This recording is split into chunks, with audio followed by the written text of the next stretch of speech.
They feel acceleration, which is a changing velocity.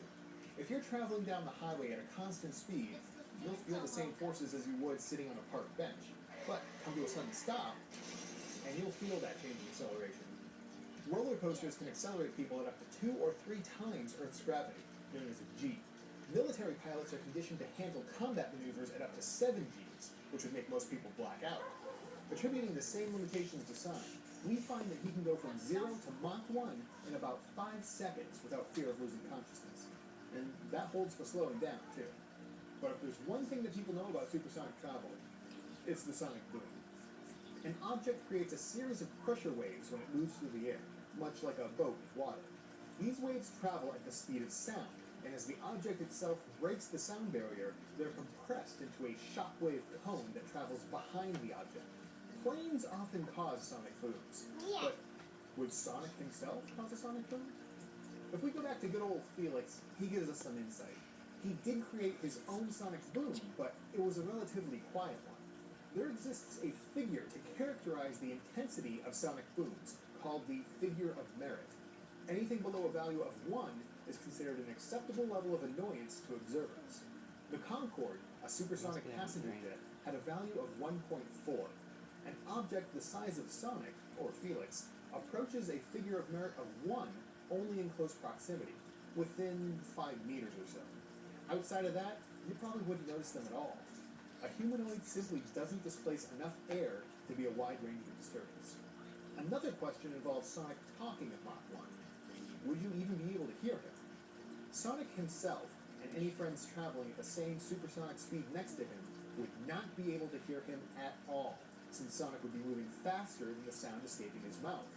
Everyone's ears are situated in front of the sound wave cone.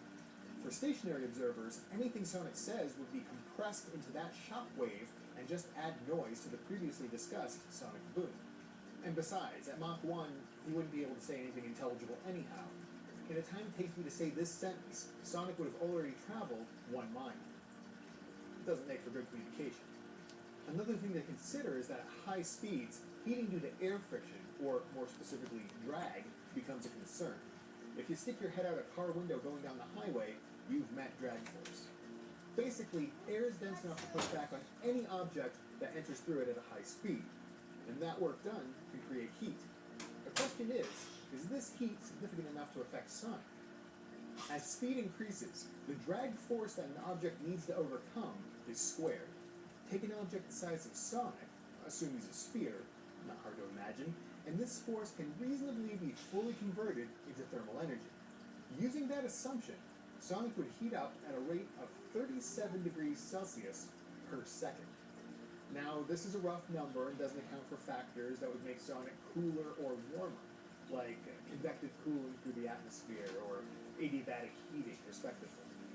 One could convincingly argue that the heating Sonic experiences would only be a fraction of this because of the cooling effect of the wind whipping by his face, but it gives us a good idea of the forces that Sonic needs to work against on a daily basis. This actually makes more sense in the context of the short sprints Sonic utilizes. He can only run for so long before he needs to cool off for a bit. The real-life effects of such heating can be seen with the SR-71 Blackbird. It generated so much heat while flying at Mach 3 that its titanium skin plates were designed with gaps in between them that actually leaked fuel while sitting at rest.